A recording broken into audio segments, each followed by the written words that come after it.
Kasi ang gusto ko sana, yung binagoongan, pero walang bagoong. Kasi allergy ako sa bagoong. Pwede ba yun? Ha? Hindi. Hindi pa pwede yun? Binagoongan na walang bagoong. Oo. Allergy ako sa bagoong eh. Ano ba ito mo na lang? Ha? Yung luluto, papaluto ako ng binagoongan. Problema, ayoko na may bagoong kasi allergy ako. Hindi masarap yun. Hindi masarap yun. Kaya nga binagoongan yan. Masarap ang malasa. What? Ano ba yan? Pwede pala yung, hindi pala pwede yung ganun. Gago! Nakakaasar naman. Ate, nakapag binagoongan ka na ba? Yung baboy. Pero gusto ko kasi binagoongan pero walang bagoong. Pwede ba yun? Pwede. Pwede. Pwede yun. Binagoongan na walang bagoong. Oo. Gusto ko, allergy kasi ako sa bagoong. Kamatis na lang. Maganda. Pero matatawag siyang binagoongan. Oo. Para sa kamatis dito. Pero hindi siya ano. Parang style bagoong. Pasok na muna bebe, hindi. Damihan mo ng kamatis. Magawa kayong tatlo? Kamatis yun. Magiging bagoong yung kamatis? Magiging bagoong yun? Hindi naman bagoong lang siya. Sabi mo kasi pwede mag-ano eh, tinuturuan kita para Pero ang gusto ko, may lasang bagoong. Pero allergy ako sa bagoong. Pwede ba? para ma... Hindi pwede. Kaya nilalagyan ng gatayan. Ang problema na si ate.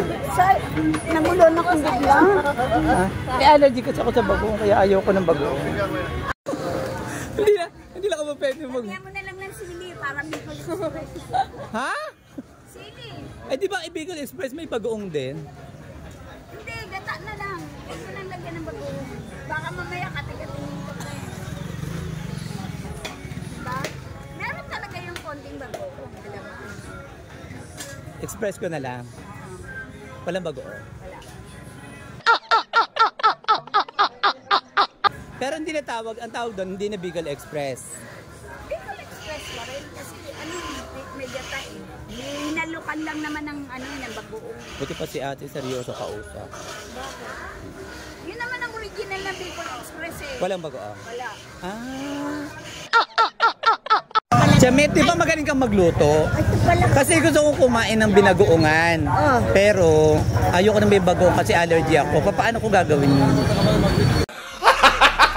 Gago! Paano yung magbabagoong kay paano binagoongan? Ano ko nga gagawin? Eh, gusto ko makakain ng binagoongan. Pero... Ayaw mo nga ng bagoong. Ako na allergy sa bagoong. Sa alamang. What? What? Eh, paano gagawin natin? Alamang. Ha? Damihan mo ng asin, isang sakong asin para ano. Hindi, ganito. Mag-isa ka ng bagoong. Alama ay baboy. Tapos, Kunin mo dagdagan yung mo ng amoy. kamatis. Lagyan Kunin mo mo na yung lang ng amoy. asin. Huwag na lang ng alamang. Asin lang. Magiging lasang bagoong yan? Oo. Ha? Asin. Maglalasang bagoong yun? Hindi maalat eh, siyempre.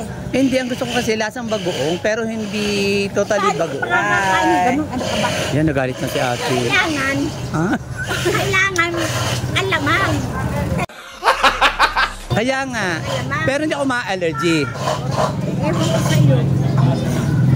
Pag di ka dalhin sa hospital, di ka ma-allergy.